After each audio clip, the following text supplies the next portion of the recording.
Well, hello everybody, and welcome back to G Bear's Off-Grid Ways, a homestead in the desert. And yeah, I'm hunkered down. The winds are at 35 miles per hour, and all outdoor activities have been canceled. So I'm in here, and I figured what a better time to give up my rib rub that I was just had those ribs last night, and I had the remainder of the 1/3 of them for lunch today. And I don't usually eat lunch, but they were making my mouth water, and I just had to go for them. So I did promise Daz that I would, or Daz, that I would make or show him how to make the rib rub and give him some ideas because he wants to do some ribs. All right, so this is what I use for a container, okay? You can see the size of it by the palm of my hand here. It's about the size of my hand. So this was an old black ground pepper, which is what I use, and Tradewinds is a Smart and Final version, but you want the coarse black ground pepper. See, it says coarse right there. That's the best one to use.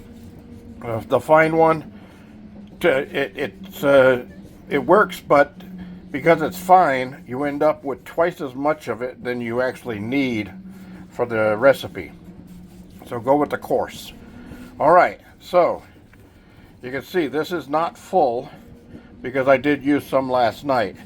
And when you mix this into this container, it will not fill the whole container.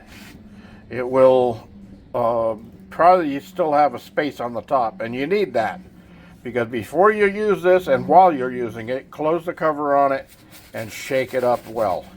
You want to mix all those ingredients up together in there so you get a consistent mix of the rub like that. All right, so what's in it? We're going to start with 2 cups coarse black pepper. That's what we were just looking at on that type of container. All right, 2 tablespoons onion powder, 1 tablespoon garlic powder, 1 tablespoon chili powder, 1 teaspoon ground thyme. Well, ground thyme, or is it thyme? It's thyme. All right, 1 teaspoon ground sage, actually called rubbed sage. Okay, and that adds a little bit of a hint of extra flavor to this, but you don't need much because it's really super fine ground or rubbed. It's really super fine, so it mingles with everything. All right, you're going to need 2 tablespoons of ground white pepper. And that doesn't matter if it's coarse or regular. Then you want 1 tablespoon of mustard powder. You don't use mustard seed, you want to use mustard powder. And then the directions are, add them all to this container. All right? And when you're ready to do your ribs, start on the back side of the ribs. That's where the ribs are curled. You're looking at the inside of the curled rib bones. Okay? And you're going to cover generously. I mean, really, I use the sprinkler on here, and I put a really good coat on there. I want to see the rub covering all of the back side of the meat area of it and the bones. You want to see the whole thing covered with spice. You don't want to see big blotches of bare spots anywhere on there. No pun intended. Okay. Then flip it over onto a large piece of heavy-duty aluminum foil, and you'll have the top side up. Now you're going to do the same thing. Sprinkle it generously, and I mean generously. Use a bunch of it on there because some of it's going to fall off during cooking, but you want to really make sure you got a good coating on there. This is where your seasoning comes from, all right? That's where the flavor is going to be. So make sure you do a good cover. You don't want to see any bare spots on the meat. You want to see all covered with a good coating of spice. All right. Then you're going to wrap it up in the foil. And I go the long ways on the foil first. Say the ribs were laying this way. They've been laying this way. I take this side and this side up, bring them together, and then fold them once over, and then roll them again, and roll them a third time, and then press it down flat. And then do the same thing to this end, and the same thing to this end. Roll them, roll them, roll them, and press them down. Get a good seal. You want to keep the moisture in. You don't want them to dry out. You want to keep that moisture in there. And the flavor from this and the ribs will mingle and just keep basting back into the meat. It really, really makes a difference. Trust me. Okay? Now, you're going to cook them on indirect heat on the barbecue. You don't want flame directly below them. Like I showed you on my barbecue, I had the charcoal halfway around the back side. And then I placed the ribs on the front side. So let's say this paper was the ribs, they were here, and this was the bottom of my barbecue, so I put the charcoal around like this. I started with the biggest pieces of the wood charcoal. If you're using charcoal briquettes, you want to put a heavier amount here, and then slowly taper it down as you come around, because you need less heat at the end of the cooking than you do at the beginning of the cooking. All right? And you're going to light the one end first, the biggest end of the charcoal. So you get the heat going fast, and then it maintains the heat all the way through, and then automatically cools down as it's getting to finish cooking. You're going to cook those in there at roughly 275 to 300 degrees Fahrenheit for 3 to 3.5 hours. All right, now if you've got a lot of wind blowing outside while you're cooking, it may take a little bit longer because the wind will cool your barbecue. All right.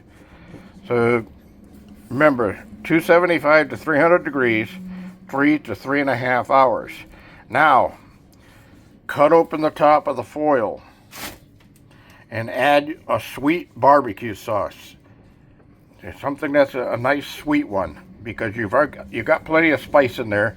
You just want to add another layer of flavor with some sweetness. So use a sweet one. Don't use one that's already spiced up. That might get too spicy for you. All right? And then you're going to cover the top of it only. Don't try to flip it over and do the backside. You don't have to do that. The backside is basically just membrane and bone, so you're not going to need barbecue sauce down there. Put a generous amount on the tops of them. Leave the foil open.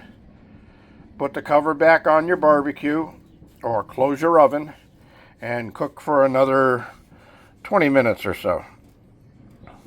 Okay?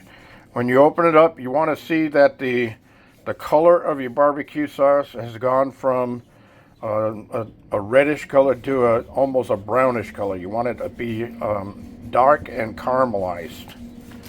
And it doesn't take much heat to do that. You don't have to fire that thing up and throw extra fire on there to do it. Just what's left over on the charcoal.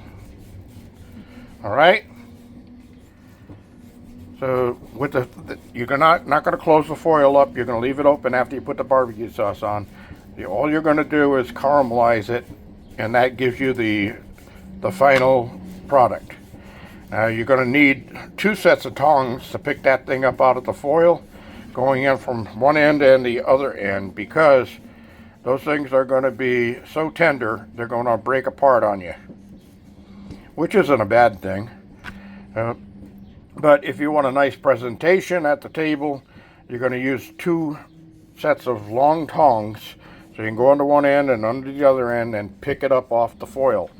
And sometimes it sticks a little to the foil, but don't worry, you'll get it free. You'll be anticipating the taste of those things. So that's about it, everybody. That is my top secret rib rub. And I've been using that for, got to be 35, 38, 39 years, actually. About 39 years. And This is great for pork ribs, whether they be spare ribs, baby back ribs, or top round ribs, or top pork ribs. Those are the best for this unit. Now, if the spare ribs, be aware that they're going to be a lot more fatty. There's going to be a lot of extra fat and grease to those. So I like the baby backs. They're the best when you do ribs like this. But you can do it with any of those. Just make sure it's pork ribs, and you will really enjoy. That's about it, everybody. Questions and comments below. Don't forget to give me a thumbs up. Don't forget to share and subscribe. And if you feel like it, throw in a little bonus in there with a little monetary thank you. I could use it. This is G-Bear signing off. One other thing. Remember to make this early. If you can, at least a week before you're going to use it, and store it in the refrigerator. Let those flavors come together. And remember to always shake the product before and during use.